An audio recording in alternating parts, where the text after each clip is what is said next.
And we are live. I think YouTube is a little wonky right now, or at least that's what I've been told. And hopefully this live stream works. I actually had to make a new live stream, so sorry for those of you who are at the other live stream. I believe my good friend Trey was over there, so hopefully come to this one. And if you're just joining me for the playback or joining me now, the topic of discussion for today is powerlifting versus ultra running versus jiu-jitsu. So my thoughts, my experience, the pros and cons, not necessarily the cons, but just like the ins and outs in my opinion on, each of, what powerlifting does to my body, how hard it is. Same thing with ultra running, jiu-jitsu, what I like, what I don't like. And yeah, I'm excited to talk about it just because I've been wanting to make a video on just a comparison of the three because I do all three. I started with powerlifting first. That was my base of fitness. That's how I got fit in the first place. And then I transitioned to jiu-jitsu. And then after that, I transitioned to ultra running. So I still do a little bit of everything, but nowadays it's a lot more focused on ultra running for the time being because of the shelter-in-place pandemic, though. If it were a normal week, when things were normal, it would be more of a mix between ultra running and jiu-jitsu. And with powerlifting, it's always there, but it's kind of on the back burner just because nowadays I care a lot more about performance in terms of ultra running, in terms of doing cool challenges, or also jiu-jitsu. But, with that being said, I haven't been able to go to jiu-jitsu. And I'm more focused on ultra running because I have a 50 miler and I have a 100 miler. So 50 miler is actually this weekend, and the 100 miler is hopefully in December, mid-December. I'm aiming for either the 19th, whatever that Saturday is. So we'll see. I was able to hop on the live stream from my subscriber list. YouTube got clapped. Yeah, that's what I heard, Zach. There's something wrong with YouTube. I was trying to watch a couple of videos before this live stream just to check if it was working or not, and it wasn't working. So YouTube, got to fix your problems, but I'm sure they'll get it. There were some videos I could view, and then there are other videos that I couldn't view. So it is what it is, but luckily it seems like my live stream here is working. So thanks, YouTube, for making my live stream work. And today has been such a busy day. It's been an insane 3 days because of work, so in a good way. And I feel my blood pumping, my heart beating fast. And I was able to put in my first official offer. My first official offer, I've been working with this client for, I think, a month now or so. And this is my first official offer. And we ended up getting counteroffered, and there was a multiple counteroffer. It was our offer and then another person's offer, and then so we had to counter that offer. So I just sent in my counteroffer today, and on Monday I was working on the offer all day, and then sent that in on Tuesday night. The listing agent got back to me, and then sent the multiple counteroffer, and then we counteroffered today. So that's what I've been primarily working on. Or that's, what my mind has been on. So I think we are in a good spot. We put in a good offer, obviously, because we were counteroffered, and we were the top two offers in which they counteroffered. And then today we, put in our counteroffer, and I feel good about it as well. So hopefully this turns out well, and I'll know hopefully by later tonight or maybe tomorrow, because the listing agent will be talking to the sellers tonight. So I think she'll get back to me tonight, but we'll see. So I'm excited. Zach says, I'll be lurking out here grinding this evening. Nice, Zach. Are you at work right now, I'm guessing? And Jesus, thanks for coming, my friend. Yeah, my first offer. Hopefully first offer and first closing, because then that would mean I would be 1 for 1, 100% of my offers gets accepted. So hopefully it all goes well. So I'm excited. And yeah, I've been so busy today. I haven't even been able to, one, I didn't run. Two, I didn't do any pull-ups. So I still need to do 100 pull-ups for today, and I need to run a mile. So I'll probably run a mile after this, just jog in place for a mile, just so that I can keep continuing my running streak. And my running streak, I think it's 230 or so days now. So I'm excited for that, to continue that. I want to hit at least a year. And then actually for my pull-up goals, I did the math, and I think at the beginning of October, I was like 15 to 1800 behind. But now at the beginning of November, I am 1,000 behind at the beginning of November. So that was November 1st. And I thought I did a lot of pull-ups in October, which I did, but I also skipped a lot of days. I think I skipped like 7 days. But there were some days where I was doing like 200, 250, 300. But I guess that only made the difference up by like 500 to 700 pull-ups. So yesterday I think I did like 260. And then so I at least want to do 100 a day, so that I am not, it doesn't take me, like, I don't have to do double the next day. So I figure if I do, like 100, that's a bare minimum. And if I can do 150 to like 200, that's even better, because then I'll be able to make up that difference that I'm behind. And I do have a yearly goal. This is in regards to my yearly goal, to do 36,600 pull-ups by the end of the year, and average of 100 pull-up per day. So I am getting back on track, and hopefully I'll be back on track by the end of November. That's when I add everything up. So Zach says, I am indeed working from home, but it's fourth quarter, aka busy season. I feel ya. Running and pull-up means different things when you say them versus the average person.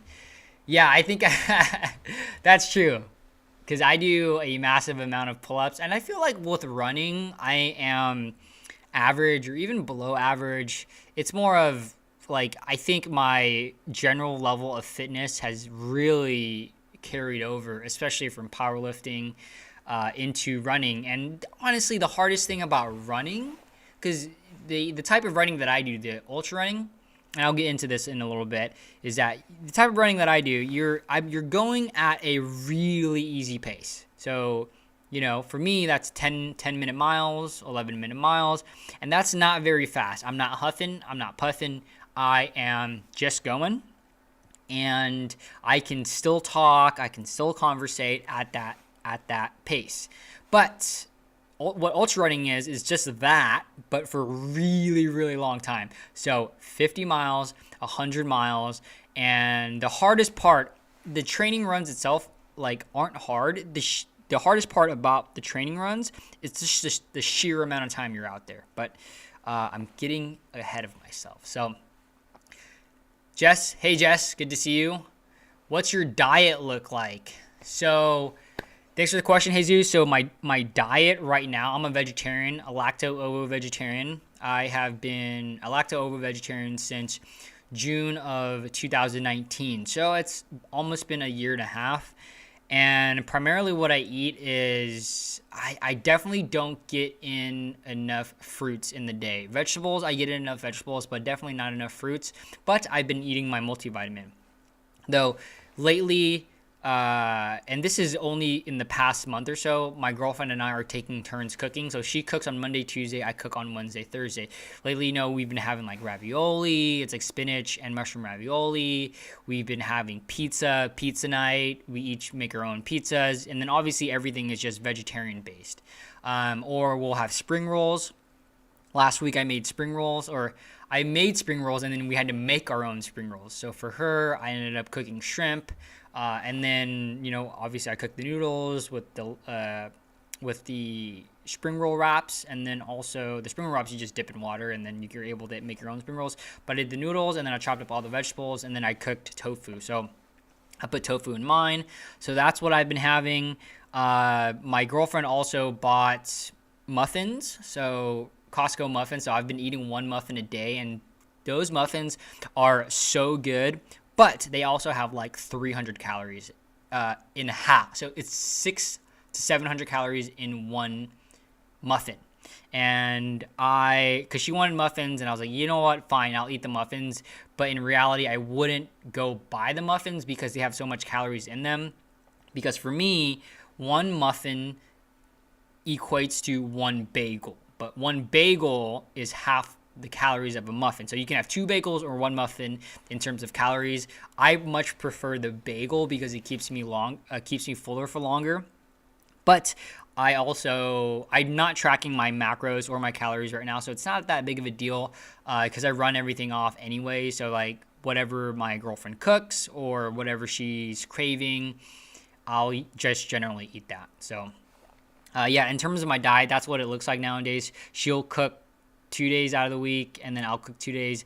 Lately, it's been like pasta, pizza, wraps, and then on Saturday, Friday and Saturday, we might go out and eat out. But primarily still vegetarian. I like to have hot food as well. So anything hot food. I don't generally like cold food in terms of like my dinner at least, but lunch I guess I don't mind, but for dinner I don't. And then also I haven't been eating a lot, to be honest with you, because I've been so busy with work that I usually wake up around 6:30. I drink a cup of coffee that holds me over until about 9, and then I'll have half a muffin, and then half a muffin will usually hold me over for about another 2 hours or so, hour and a half, 2 hours, just because I'm so busy. And then I'll drink another cup of coffee at 12. And the other cup of coffee at 12 will really hold me over until about 2 or 3. And then around 2 or 3, I'll usually have like a snack. So either the other half of the muffin or maybe some cereal. We have cinnamon toast crunch. So I've been having cinnamon toast crunch, or whatever we have leftovers from the other day. So yesterday my girlfriend cooked us enchiladas. So today I had enchiladas, vegetarian enchiladas. So cool. And that's what my diet looks like. Vegetarian still, but pasta, pizza, spring rolls, soups, Chipotle, Beyond Burger. But I definitely need to get in more fruit. I haven't been eating much fruit because I keep buying fruit, and then next thing you know, it goes bad, and I have a bad habit of that. And Zach, those long runs are definitely a mental grind just as much as a physical grind. It's impressive, man. Yeah, I think I totally agree with you. It's more of a mental thing. It's like, I got to be out there for like 4 hours.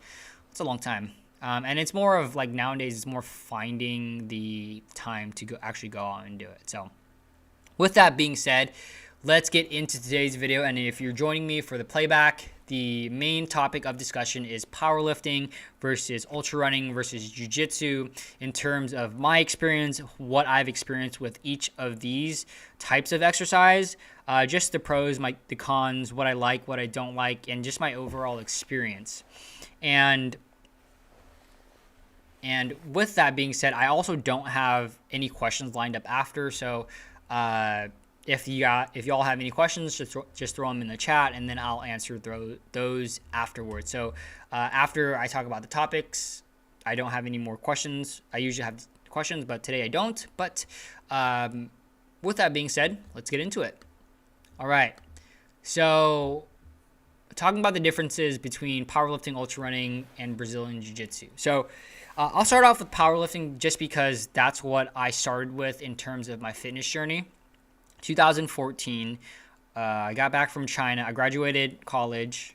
I went to China to study abroad, came back, was a little bit overweight. And then when I got in shape, it was powerlifting / going to the gym. I don't even think it was like necessarily bodybuilding, because bodybuilding entails that I had intent to bodybuild.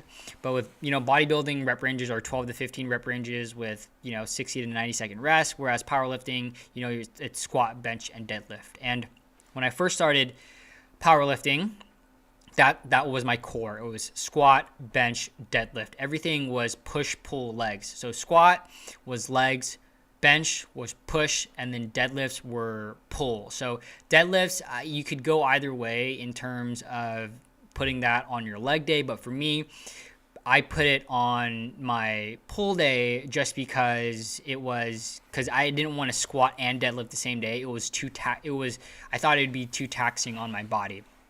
So I was on a push-pull leg split, and even till this day, whenever I lift, I'm always on a push-pull leg split. If I'm lifting like twice a week, I won't do upper lower or anterior posterior. I'll just do push-pull legs. And with that being said, this is how I got into fitness. This is how I got in shape, and really it was the start of my fitness journey. And with that, I think that's why it'll always have a special place in my heart, just because this is what I started with. And it was, as I said, how I got fit. And that plus the diet as well. I started with an if it fits your macros type of way of eating too. So I was tracking all my calories, but I was also eating Big Macs. I was also eating candy. And then in conjunction with powerlifting, that's how I got fit. And I will say this, with powerlifting, it was more of, so push, pull legs, squat, bench, dead. With that, I would always do the powerlifting movements first, and always barbell. So barbell squat, barbell bench, barbell dead. After that would usually take up 30 to 45 minutes of my workout. I would work out for an additional 30 to 45 minutes, and I would get in accessories. So for me, an accessory is anything not a squat, bench, or dead. So so technically like a dumbbell press or a dumbbell incline, I consider those accessories, just because how I think. So I would always do the barbell lifts, and then 3 to 5 accessories, depending on what the day is. So usually for like a deadlift and a squat day, those are really taxing on me. So it usually takes me 30 to 45 minutes for a squat or deadlift session, and that's with all the warm-ups. And for me, I only count the sets that are my working sets. So for example, if I'm deadlifting, let's say 375 5x5, I would warm up with 135, so for like 10, and I would go to 185, 225, 275, 315, 345, 365, and then 375, and then I would hit 375. So everything before 375 does not count for my working sets. And this is my personal opinion, is that when you do your sets, count only the working sets and don't count the warm-up sets.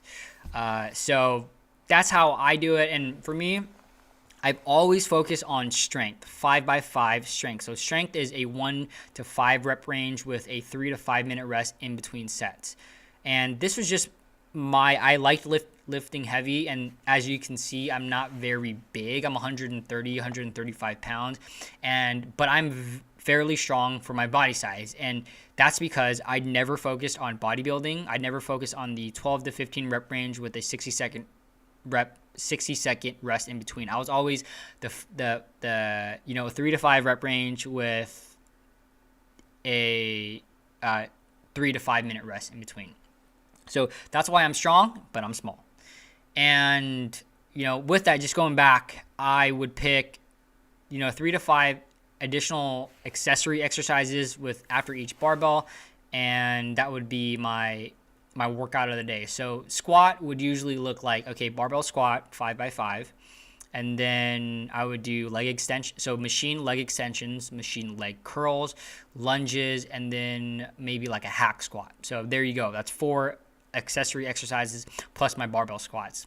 A bench day would look like barbell bench, and then I would go incline dumbbell press, flat dumbbell press, decline plate loaded press. And then that'd be 3, and then I would do 2 additional shoulder exercises. So if I had time, or if I was feeling really like let's go, I would do a barbell overhead press. But with the barbell overhead press, that's also, you can kind of count that as like, I would say that would be the big 4, right? So the big 3 are squat, bench, dead. Those are your traditional powerlifting. But if you want to add a 4th one, I would add a was overhead press, and then also if you want to add a fifth and sixth one, you can go barbell rows, and then also lunges. But for me, that's what I would do for bench, and then I would make sure to, so push day, I would do, that plus 2 shoulder exercises. So it would either be a standing OHP, overhead press, barbell, or it would be a shoulder press. And then for my shoulder exercise, my last shoulder exercise, I really like doing just the tricep of straight, with lateral raises. So straight, like in front of you, and then to the side, and then bent over lateral, and then bent over reverse flies. So that's what my push day would look like. And then also my pull day, deadlift. So it would be deadlifts, barbell rows. So barbell deadlift, barbell rows. And then I would do pull-ups, lat pull downs, and then maybe a bicep, right? And then obviously with these as well, the constant was to the accessories were really there to get my barbell lift stronger. That was my intent. And with that being said, in terms of the results, powerlifting, I looked the best in my opinion when I was powerlifting, my body wise, because obviously I'm powerlifting, I'm lifting heavy, I am taxing my body, I'm taxing my muscles, so I'm gonna look fuller. So I had definitely more muscle on me, and I just looked like quote unquote more jacked, right? So the pros, I looked jacked when I was powerlifting, right? So I looked jacked when I was powerlifting. I just looked more full. But the downside of powerlifting, in my opinion, is that it's very taxing on my body. So out of the three, powerlifting, jiu-jitsu, and ultra running, powerlifting is the most taxing. It's the most taxing for me because I go to the 5x5, and when you go to a 5x5 as well, it's not do 5 reps, but you can really do 30. It's do 5 reps, and if you go up for the 6th one, you can't do it and you're gonna die. Like if I did the 5x5 bench, if I went up for the 6th one, there's no way that I could do the 6th one. And that's how I always treated my training. It was 5x5, but it was really at that 90% range. And that's how I got stronger. So because you're at that, you're basically redlining, then I would push my body to the max. It's very taxing on my body. The actual workouts itself, so when I'm actually doing it, it's not hard. So it's not hard. So like I do a pull, a pull, deadlift pull, five reps, next set, 5 reps. It goes by pretty quickly, but it's not hard. Not necessarily hard. What's hard about it is once you go to sleep, wake up the next day, or even 24 hours, then the delayed onset muscle soreness comes, and you're like, oh, it feels like I've been hit by a truck. And you can really feel it. And if I powerlift too many days in a row, and if I'm doing the 5x5 especially, and I'm taxing my body, it really zaps my energy. So in terms of taxing my body, powerlifting taxes my body the most. But I also look the best. In my opinion. And this was me coming from looking the best because I never did like bodybuilding. But if I did bodybuilding, I'd probably look even better because I'd be, bigger. So, but with that being said, in terms of the community as well, and this is something that I want to touch up on, is the powerlifting community, the ultra running community, and the jiu-jitsu community, because they have different community aspects. And in my opinion, like the powerlifting, when I say community as well, there is a lot that goes into it. So the powerlifting community is, so in this context, I'm talking about people that I've met powerlifting, not like the whole powerlifting community on the internet and this and that. I'm saying I'm at the gym, and who do I meet? That's what I mean by community. And it was really, not that it was hard, nor do I want to meet people when I'm at the gym, but I'm a very outgoing person. I don't mind meeting people when I'm at the gym, though I never really met that many people at the gym powerlifting. And I didn't go to a powerlifting gym. I primarily lifted at and still lift at 24-hour fitness. And I just go to the powerlifting platform.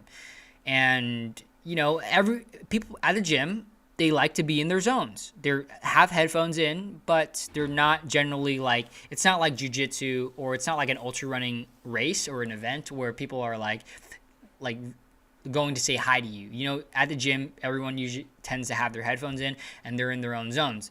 So with that, I didn't meet that many people, or I never got close to that many people. I did meet a few people, and it was actually, it's really cool because once I'm at the gym for long enough, because I usually, when I went, I would go to the gym consistently at the same time. So, it was usually in the early morning, 6 a.m., 7 a.m., and then you start seeing the same people over and over and over, and they start recognizing you. And then after a while, when I'm on my programs and they see me deadlifting for my size, 4 plates, and this has happened to me more than a handful of times, probably 2 handfuls or 3 handfuls. People come up to me and they're usually jacked, big jack dudes. And then all they say, they don't even say anything. They just come up to me like, yo, respect. And then just give me a fist bump. I'm like, yeah, that's how I know I'm strong, is because people that are literally twice my size, they come up to me and then they'll just give me that fist bump. And but for the most part, I've been powerlifting for about 6 years. I don't really meet too many people at the gym, and it's always a little weird, when people are on the platforms hey, what's up? It's just a little weird. But I have met a few people, but it's always more of, hey, I meet you at the gym, and then we're just gym friends, and that's all it is, and it doesn't go past that. It's not like we hang out outside, right? So yeah, powerlifting. So, just to recap, I look the best. I'm more muscular, though it's more taxing on my body. And I feel like I get hit by a train every time I powerlift nowadays. The community part, harder to meet people when you're actually at the gym. And that was just my experience. And moving on to ultra running. And ultra running, I got into this about a year ago. So it went to jiu-jitsu and then ultra running. And I've been doing jiu-jitsu and ultra running kind of together at the same time. And a little bit of powerlifting as well, but powerlifting is more I just want to get in a workout and I just want to lift weight. But I haven't been on a serious powerlifting program. It's always been on and off. But with ultra running and jiu-jitsu, that's been constant. Well, not jiu-jitsu so much because of the whole COVID thing, but ultra running, it's been pretty consistent for the past year or so. And the thing about ultra running is that so for me, what I like about ultra running is you don't have to go fast. I don't like doing a mile time trial. I hate doing 5K time trials. I am at a chill pace and I can just go and go and go. And I will say this, powerlifting has really helped my 6 years of squatting and benching has really carried over to my ultra running. And I think that's why I never have muscle fatigue in my legs. When I am running long, it's more of my joints, my kneecaps than anything, and not the muscles itself. I've never had a pulled muscle. I've never had a cramp. I've had a cramp, but I've never had a cramp while running. And when I'm ultra running as well, it's just, I was actually inspired by David Goggins after I listened to his book Can't Hurt Me. And that book changed my life, and it was like, oh, if he can go through that, I can go through this too. And what really entices me about ultra running is not the physical, it's not because it's getting me in shape. I like jiu-jitsu more than ultra running in terms of getting me in shape, and I like powerlifting more than I like ultra running in terms of getting me in shape. So as a form of fitness to get me in shape, ultra running is very, very low. I would put it even lower than ping pong. I like ping pong. I would much rather play ping pong than run. It's not like a super oh, I'm doing it because of to get me fit. That's not why I'm interested in ultra running. I'm interested in ultra running because of where it puts my mind. Because in the book Can't Hurt Me by David Goggins, he was just like, oh, it's the hardest thing that I've ever done. It's going to really push you mentally. And after I read that or listened to that book, I ran my first marathon. I was like, that really wasn't that bad. It didn't suck that bad. Because I wanted to feel what he felt. The suck, the pain, the like, why am I doing this? So I ran that 26.2 miles marathon. And I was like, that really wasn't that bad. So I ran a 50. And then I ran the 50. And I was like, all right, that was hard. Like, I ran the first 34 miles. I walked the next 13, and then I walked the last 3. I finished in 10 hours and 52 minutes. And I was like, oh, that really was, it was painful. Like, the last 3 miles were painful. It was painful. Like, it hurt. And it was hard-ish. But I really wasn't, if you're walking for 3 miles, that's 45 minutes to an hour. And I was in pain for 45 minutes to an hour. Okay. But then I was like, I did a 50, so 100's can't be that bad, right? Like, I have no idea what Goggins is feeling, because he's talking about it's the hardest thing he's ever done. And I was like, I didn't feel that yet. I didn't even feel that from the 50. It sucked, but it only sucked for an hour. And then when I ran the 100, it was like, oh, this is exactly what he's talking about. This is freaking hard, because the first 50 miles is not a piece of cake, but my 100, I was definitely more trained than I was for my 50, and that prepped me for my 50, prepped me for my 100. But when I was running the 100, I was like, once I got done with 20 miles, I was like, 80 more miles, 80 more percent, then I'll be done. And then I hit the 40 mile mark, I'm like, all right, 60 more miles and I'll be done. I hit that halfway point, 50 miles, and I'm like, okay, 50 miles, okay, I think I could do that again. I'm in way better shape than I was at my 50 miler, because I didn't, I was in way better shape. So I keep running, and then I'm like, oh, okay, I have to run 50 more miles. But, my knees are starting to ache a little bit. But then you're like, okay, I just need to do that again, piece of cake. But after about 50 or 60 miles, it's exponentially hard. It's exponentially, like, I don't know how to describe the pain other than it's a dull knife in your kneecaps and someone is slicing through it. And again, it's not the muscle, it's the knees. And I can barely pick up my knees. I can barely bend my knees. I had to wrap my knees at about mile 60. And I had to do that for another 40 miles. So it really started hurting at mile 60. And I was like, from 50 miles to 60 miles, it was like, oh, okay, I think I can do this. 50 miles, I think I can do this. All right, I got it. 60 miles, like, oh my gosh, why does it hurt so bad? Like 10 miles, this is what 10 miles did to me. No, it's not what 10 miles did to me. It's what 60 miles did to me. And then each step, each mile, it's progressively harder. It's an exponential feel. So the last 40 were harder than the first 60. The last 20 collectively was harder than the first 80. So each step was agonizing. And you get to a mile 70, even mile 80, you're like, I'm 80% done. And you think about that, and you're 80% done. All right, that's pretty good. But you're like, 20, I only have 20 more miles. So this is how I break it down. 80% done. All right, I feel good about 80%. But I have 20 more miles. 20 more miles? That's a long time. That's a long time to be out there. Not to mention, each step is agonizing. And it's so agonizing. It's the point where I had to basically walk the last 20 miles. And the most I could muster to run would be a minute at a time. And it was the hardest thing that I've ever done. And it was still the hardest thing that I've ever done. The 100 miler. Hands down. But also the most rewarding. So out of the 3, powerlifting, ultra running, jiu-jitsu, I would say the difficulty level of an ultra race. So an ultra race, I don't want this to be confused with the training. The ultra race, so 50 mile and 100 miler, those things are harder physically, harder physically, I can say that, than powerlifting or jiu-jitsu. And it hurts more.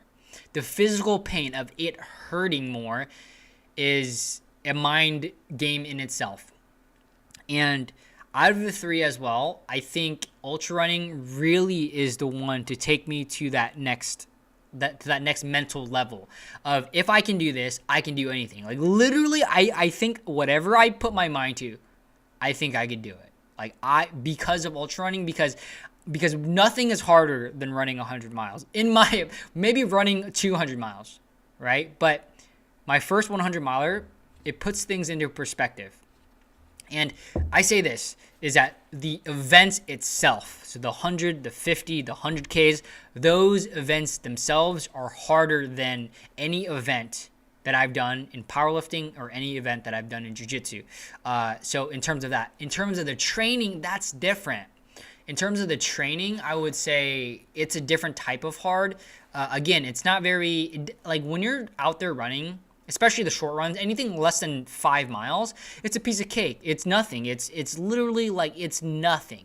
But if you, even when you're going out for the 20-mile runs, with the 20-mile runs, you're looking at you being out there. If I'm running 10-minute miles, I'm being out there for 200 minutes. So 200 minutes divided by 60, that's 3. That's 3 hours and 20 minutes. The hardest part about ultra running training is the sheer amount of time. It's not the training itself. It's not that it taxes the body, because again, me doing a 5x5 is more taxing on my body than doing a 15-mile run. I would say a 5x5 heavy squat or heavy deadlift day is equivalent to me, the pace that I go at for about 25 miles, or for about a marathon. So I feel okay after I run a marathon at a 10-minute mile pace. The next day, I feel perfectly fine. Or I might be a little bit sore in the kneecaps, but I'm definitely way more sore and I'm way more taxed when I do a heavy deadlift 5x5. So in terms of the training, it's not that taxing on the body, at least for my body. Again, the hardest thing is the sheer amount of time. It's finding the time that you need to go out there for 4 hours, for 3 hours, 4 hours. That's the hardest part about ultra running for me. And granted, I'm not a great ultra runner. I've said this before. Powerlifting, I would rate myself like a B plus. Ultra running, I would rate myself a D plus. I'm not great of an ultra runner. For me, ultra running is about finishing. I don't care about time. I don't care about, it's all mental. Again, it's for me, it's getting to that pain cave and overcoming the pain cave. I don't really care about my times. Like, yeah, it'd be nice. And especially, I've only done 150, 100. I have a 50 and 100 coming up. So now I have a reference point of what I can, like, what I want my time to look like. But, at the same time, as long as I finish, that's all I really care about. Now, if it was different, if I was looking to get a faster time, and I had to be training for that, and I had to work in speed work, then it's a different story. Because once you're working in speed work, like, your body's gonna hurt. That pain, it's gonna be painful in terms of training. But for the most part, I don't train like that. If it's a 3-mile run, if it's a 20-mile run, I go at a 10-minute mile pace. For me, it's all about finishing, and at least for the time being, that's how I'm treating my ultra training. It's all about finishing. It doesn't necessarily matter the times, right? Because this is going to help build my ultra running base. And also in terms of the community, I want to touch upon this too. So with the community, I haven't been to an official ultra race yet, but from what I've heard, the ultra race is pretty inviting, because it does take a certain type of person to be an ultra runner. Or even if you run a 5K or a marathon, people are there like clapping, cheering. I remember my first marathon, I was like, oh, this is exciting. I'm running a little bit faster because people are watching me, people are cheering me on, and just very supportive. So the running community is always very supportive. Especially, I haven't been to an ultra event yet, but I'm guessing it's going to be the same. And I've just heard stories of, people volunteering their time, experienced ultra runners volunteering their time, or even just ultra runners finishing the race and then staying, a half a day to cheer people on as they cross the finish line.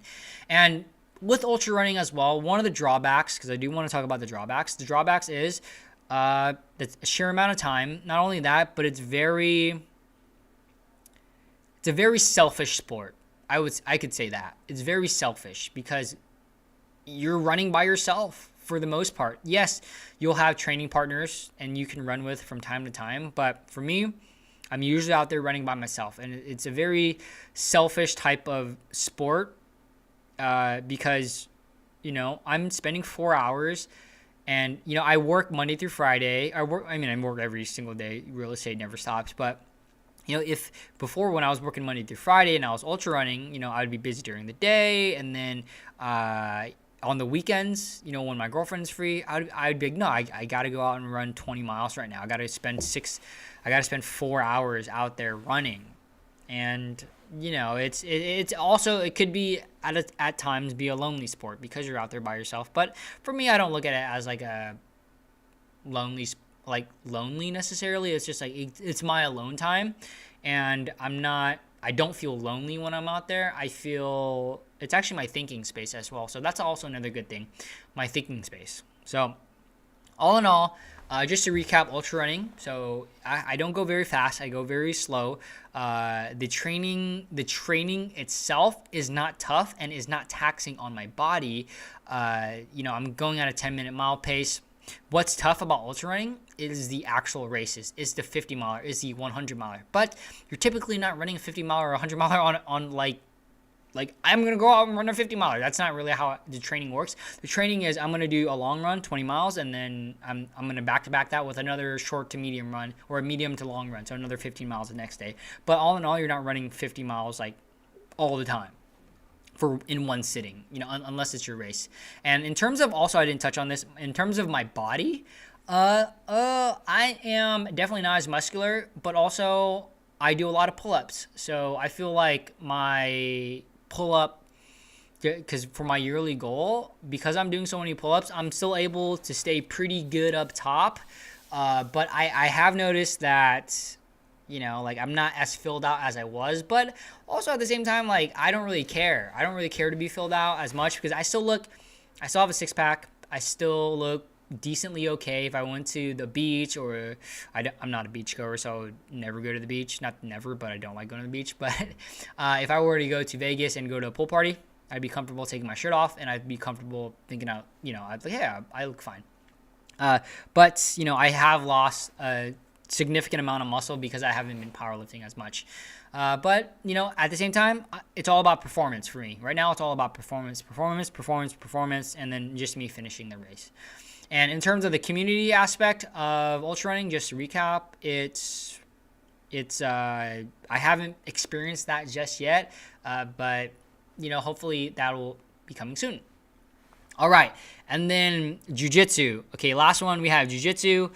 Jiu-jitsu. What is jiu-jitsu? So the type of jiu-jitsu that I do Brazilian jiu-jitsu. It is grappling arts. So think of it as kind of like catch wrestling. So it's submission-based wrestling. And I am a blue belt in jiu-jitsu. I started my jiu-jitsu journey 2018 in April. So it's been a little over 2 years now.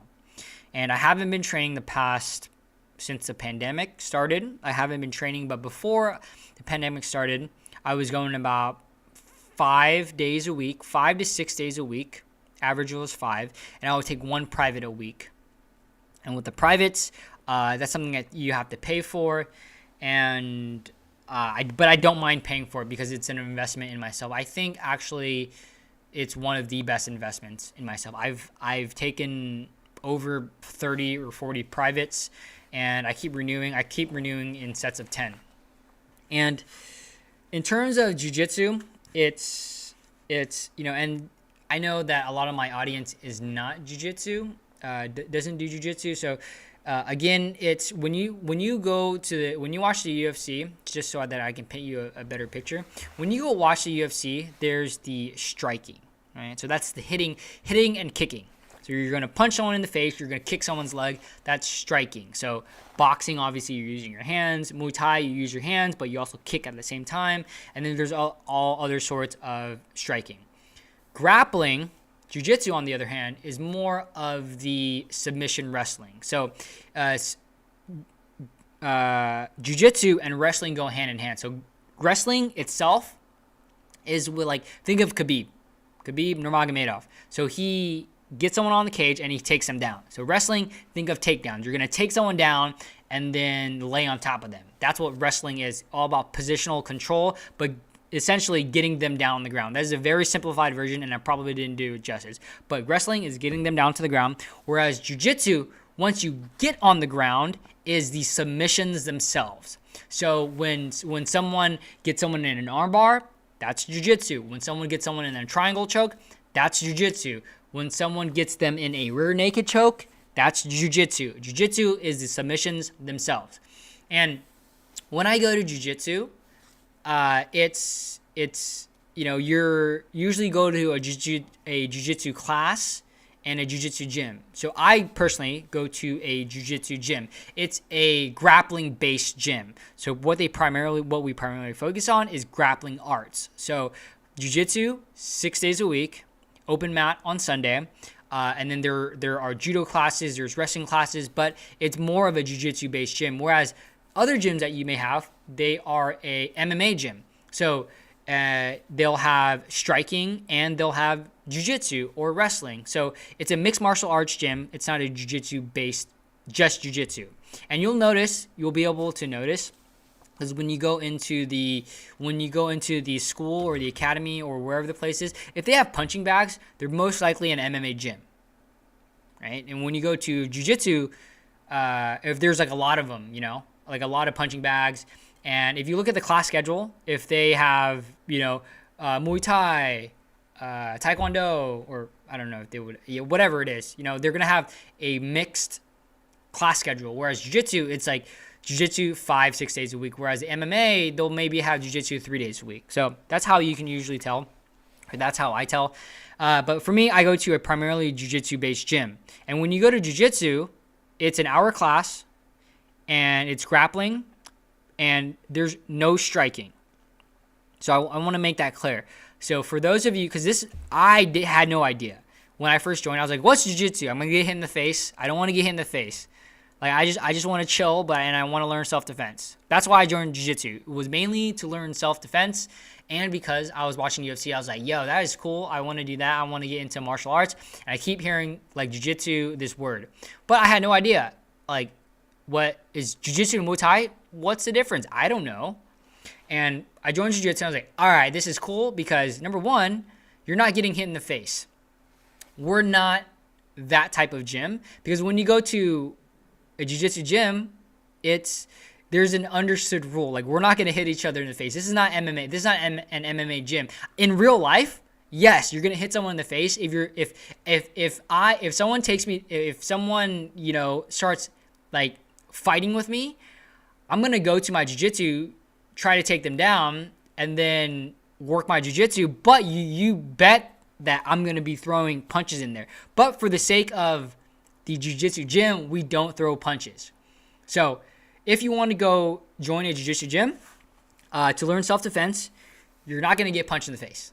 So at least I have never been punched, unless it's on accident. I've definitely butt heads, and I've definitely, because, we're moving really quickly. So we'll butt heads, we'll accidentally, like twist and turn and all that. But with jiu-jitsu, number one, I love is a strong word. I really, really like jiu-jitsu. I like it more than I like powerlifting. I like it more than I like ultrarunning. It's my favorite form of fitness, but I'm bummed that I can't do it because the whole COVID thing, being on the safer side, given, the people I see and who I'm around, it's better. I'm on the safer side. That's why I haven't been going. But if you asked me, if you had to give up 2 of the 3, I would give up powerlifting and ultrarunning for jiu-jitsu. An easy decision. And jiu-jitsu for me, the reason why I like it so much is because it's mentally stimulating. You're basically playing human chess. And it doesn't matter, to a certain extent, of how big you are, how strong you are. A lot of it is technique based. It's an understanding of technique and understanding of leverage. I would bet my life on it that if someone were to, if a 250 pound person, bodybuilder, came in and went against the black belt that I take privates with, he weighs 130 pounds. He's a black belt, so he's been doing it for 10 years. I would have bet my life on it that my black belt would win, and that my black belt would have absolutely no issues with him and would be able to submit him in very, very quickly, in less than a minute, or less than 30 seconds. I would say even less than 30 seconds. Less than 30 seconds. Full faith, and that's someone that weighs 250 pounds. And so it doesn't matter to a certain extent, but it's different when someone knows jiu-jitsu and someone knows jiu-jitsu, and it's like, let's say it's like a black belt versus a black belt, and one weighs 130 and the other weighs 250. Like, I mean, the weight's gonna help if they're the same skill level, right? But for the most part, jiu-jitsu, very, very powerful, and it really works. And it's mentally stimulating because you're going against someone and you're pretty much going live. So when you're sparring, you're trying to work your technique, and it's basically a chess match. So if I place my hand here, they're going to do this, they're going to do that. Who can react faster and who can submit the other person, right? And it's literally, if there's counters to counters to counters. So if I put my hand here, he's going to do this. If he does this, I'll do this. If I do this, he's going to do this. It's like, it happens so quickly. It's like boom, boom, boom, boom, boom. And then you have to be able to think and react appropriately so that you can set yourself up to submit the other person. And with that as well, it's, number one, it's mentally stimulating. And number two, I just realized how powerful it is. It is so powerful. I guarantee you, if you join jiu-jitsu, I'll pay for your first month, right? I'll pay for the first month if you don't love it. It's, if you go in and you realize it's not powerful, like, oh, I don't need this in my life, I would be surprised if you said that. Because once you go in, you'll realize how helpless you really are. And this isn't even from your first day in class and you're going against a black belt. I mean, a black belt, you're like, oh, of course a black belt can whoop me. Okay, just go against a purple belt. Go against a purple belt. A purple belt has been doing it for 4 years. 4 to 5 years. And that person's going to weigh 100 pounds less than you. You still have no chance. Absolutely no chance, I would say. Like, not absolutely no chance. It depends on your background, but for the common person, you have absolutely no chance. And yeah, so for me, it's more the mental stimulation. In terms of fitness wise, you're going full out. Like it's like 80 to 90%, right? You're going pretty hard, so you sweat a lot. I sweat more in jiu-jitsu than in powerlifting or ultra running, because with ultra running, you're going at a really chill pace, so the exertion level is not very high, but you're going for a prolonged time. Whereas powerlifting, you're only going for a 5x5, so you're like, you 5 reps, that's going to take you, 30 seconds to 45 seconds. Whereas jiu-jitsu, you're going hard for 5 minutes. Yeah, and you're moving, and it's like hit for 5 minutes, and you're going, imagine doing burpees for 5 minutes. It's basically what jiu-jitsu is. I mean, you can tone it down, obviously, but I sweat as much as I do when I do burpees as I do when I am rolling in jiu-jitsu. And after jiu-jitsu, you wear a gi. It's super damp and compact. Not compact, that's the wrong word. Damp and just really wet. And it's all sweat. And jiu-jitsu is also one of those things to where it, for the most part, the 2 gyms that I've been with, and it's usually a consensus that jiu-jitsu is one of those martial arts to where they don't give out belts. So I know a lot of other martial arts, and I'm not trying to talk down on any martial arts whatsoever, though this is just from the outside looking in, and please correct me if I'm wrong, though it's not an attendance card based martial arts. Right? So it's not like, hey, you've been to this so many classes, you're going to get your next belt level. You're a white belt, the next belt is blue. You've been to 100 classes, you're going to get your blue belt. That's not how it works. Nor is it a technique-based test. So I know a lot of like some style of karates, you have to show your form to take the test. It's not that either. So it's like, so you're thinking, okay, well maybe if I, like for those types of martial arts that's form based, if I can just learn faster and perfect my form, then I could, I would be able to pass that test. It's not a form based test. Though some academies, I will say this, some academies will like, once you get your black belt, you'll have to go through like a black belt test. Some academies do that, but for the two that I've been, they don't do that. And so jiu-jitsu, in my experience, it's not one of those martial arts where they give out belts, right? It's when you are ready for that belt, your professor or your coach will give you that belt. And not only that, you will easily be able to tell if that person is at that belt level, right? Because what generally happens is that whatever belt that you're at, you will generally be able to submit the belts lower than you. So blue belts usually can submit white belts. Purple belts can submit blue belts and white belts. Black belts can submit brown, purple, blue, white. For the most part. I'm not saying it's 100 out of 100, but it depends how it works. A black belt versus a white belt, 100 out of 100 times, I would say yes, the black belt's going to win. A black belt against a blue belt, I would say 100 out of 100 times the black belt would also win.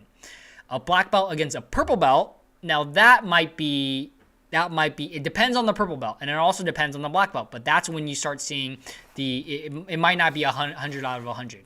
But for the most part, the black belt will win more than not versus the purple belt. And same thing, black versus brown. The black belt will most likely win more times than the brown belt that they're going against, right? So it's also one of those things is to where the mats don't lie. Because if I have a blue belt on me and then someone walks in, it's for me, belt levels never really mattered all that much, but it's really good for like to gauge who you're going up against so that you like, for me, it's like, okay, I know that this person's a blue belt, so I know that they have a fundamental understanding or, like a good enough understanding where it's kind of like on my level. So I'm not going to get, so I know how to gauge the competition or whoever I'm going up against, right? So it's more for like, because if no one did any belt levels, people would be like, well, what if it's a white belt against a black belt? Like it's not necessarily not beneficial, but the white belt would get more out of the roll than the black belt. The black belt, it's like they would get more out of the roll if they rolled with someone that was a little closer to their skill level, right? So it's more for gauging skill level than anything.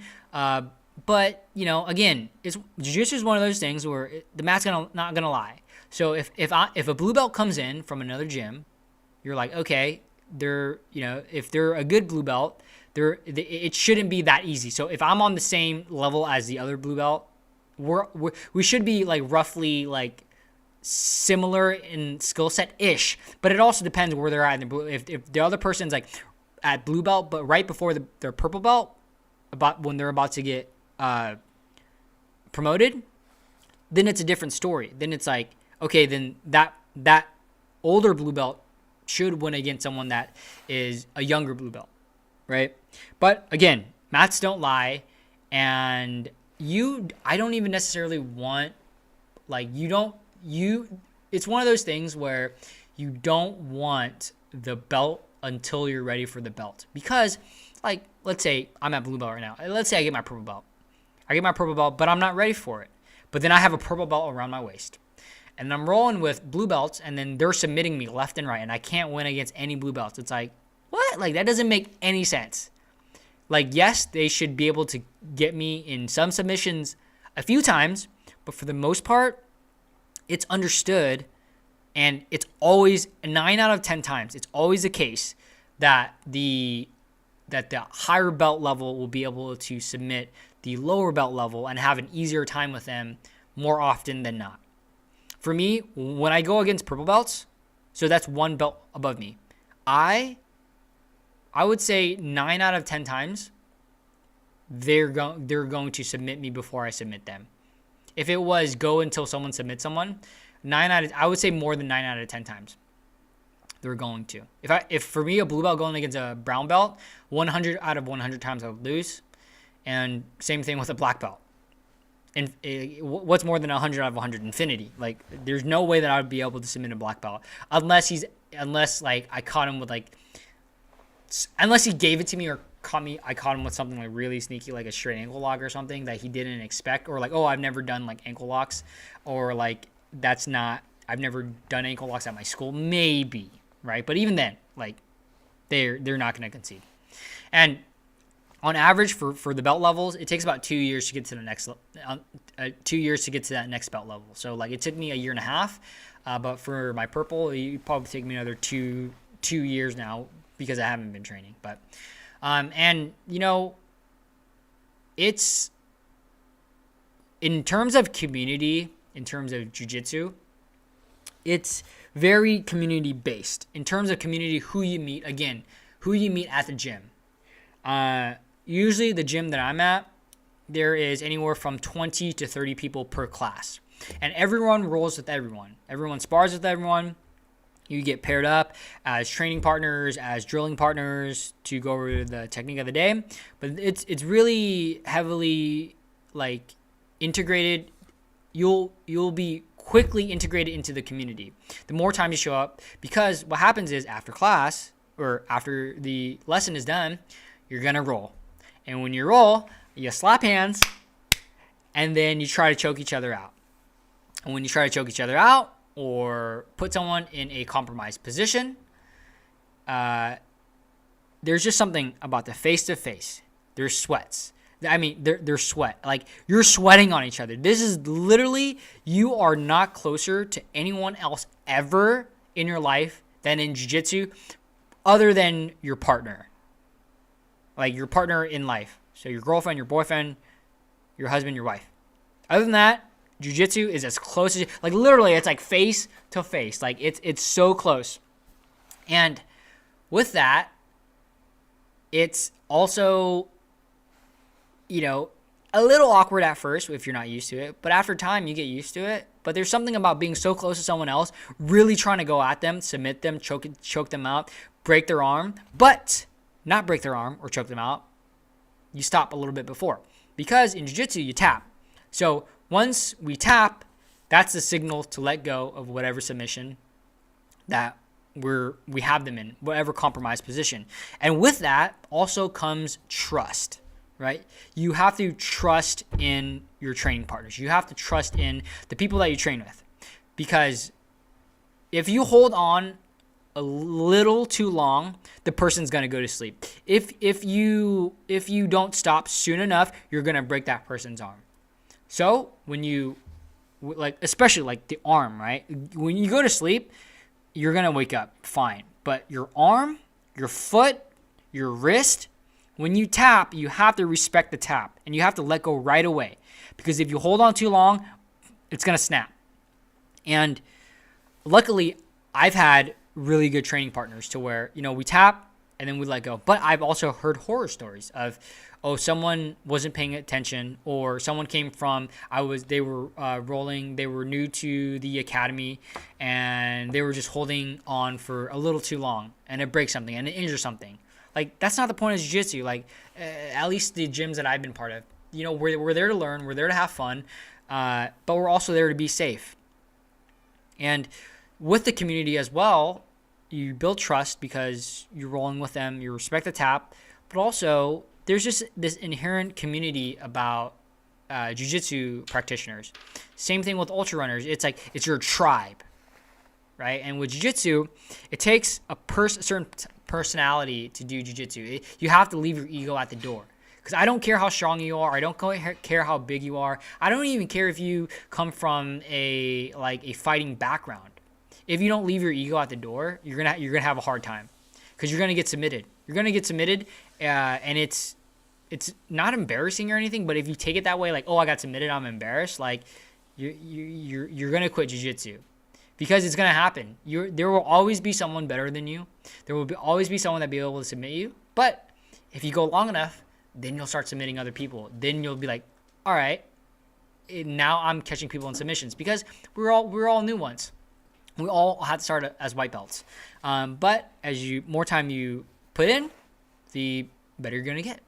So with that being said, jiu-jitsu, my favorite out of the three: powerlifting, ultrarunning, and jiu-jitsu.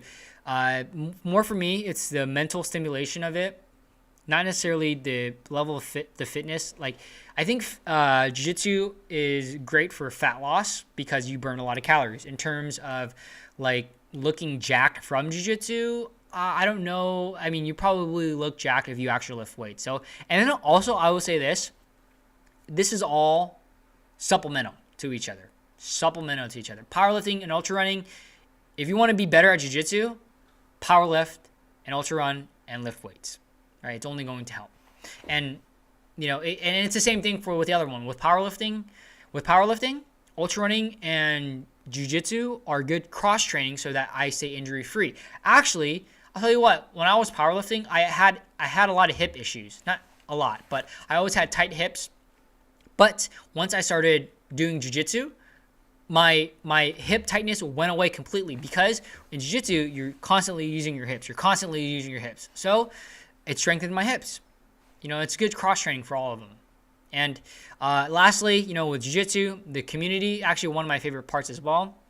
Not only the trust that you build in your training partners, not only because you're so close to them physically, but also just the gym culture. And I think for me, I am the two gyms that I've been a part of, one in San Diego, Gracie Humaita in San Diego, and Saber Jiu-Jitsu in Concord, California.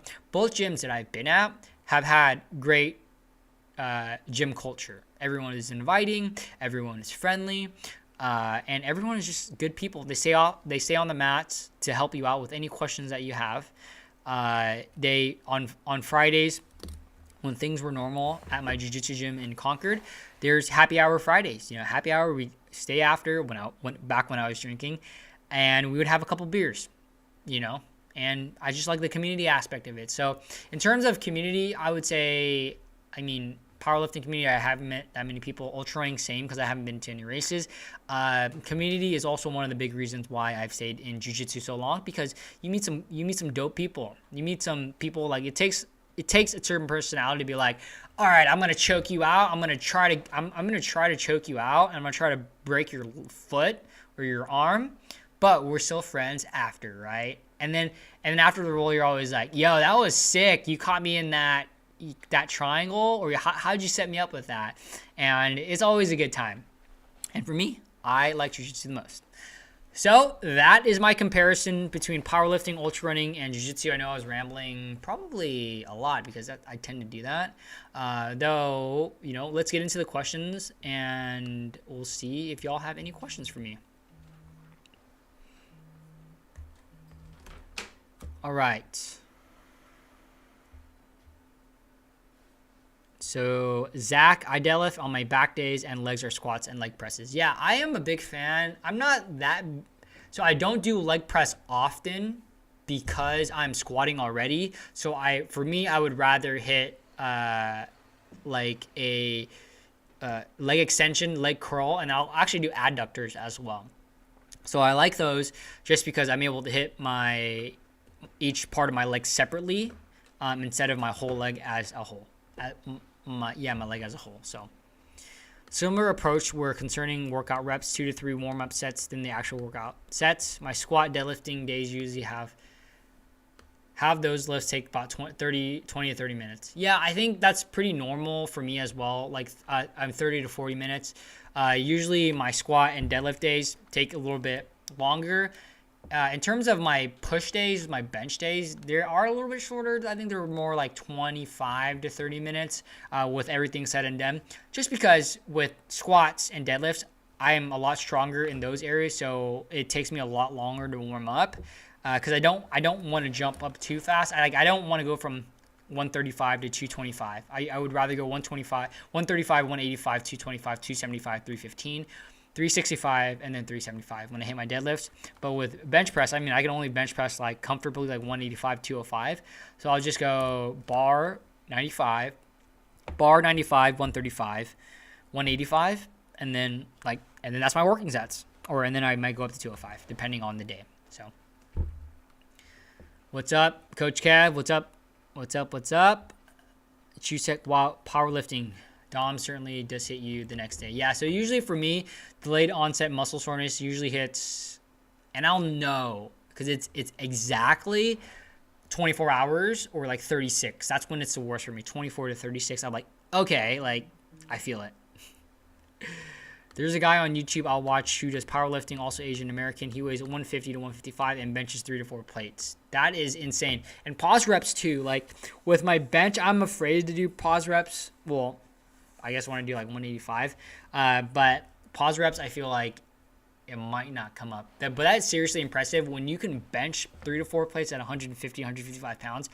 I think my strongest I've ever gotten was bench press at 135 pounds. I would bench press 255 was, 255 was my strongest. So, Neil, are you going to do it again? I believe this is in terms of my ultra running. Yeah, I'm planning on doing another 50 and another 100. So 50, I have my 50 this weekend on Saturday, and I think I'll be good. My goal time is less than 10 hours and 52 minutes, which is what I got the first time. So if I get 10 hours and 51 minutes, I'll be happy. But at the end of the day, at the same time, I just want to finish. All right. Choose tech lifestyle. This sounds like you're grinding a RPG game where the last few level are longest, aka RuneScape. Yeah. Dude, I miss RuneScape. I wasn't ever very good at RuneScape, but it was definitely something that I like playing. But yeah, it definitely is like, yeah, that's what it feels like. Is this a pre-recorded live? This is not a pre-recorded live. Does it sound, do you ask because it sounds so good? Question mark. But yeah, there we go. And I just talked about powerlifting, ultra running, and jiu-jitsu for an hour and 12 minutes so far. So if you can do me a favor and if you can hit that like button, if you haven't already, please hit that like button. It really helped me out to help keep spreading the knowledge and growing my channel. And yeah, thank you all for tuning in. It was fun. I love talking about this type of stuff. And as you can see, I could talk about it for a long time. Even when there are only a few people watching. So I appreciate you all. I don't have any questions lined up. Let me know if you have any questions. You can put it in the comments below on the video itself because I will be turning this live stream off in a few seconds. So thanks for watching. Thanks for tuning in. See you all next week for another live stream. Thanks. Peace.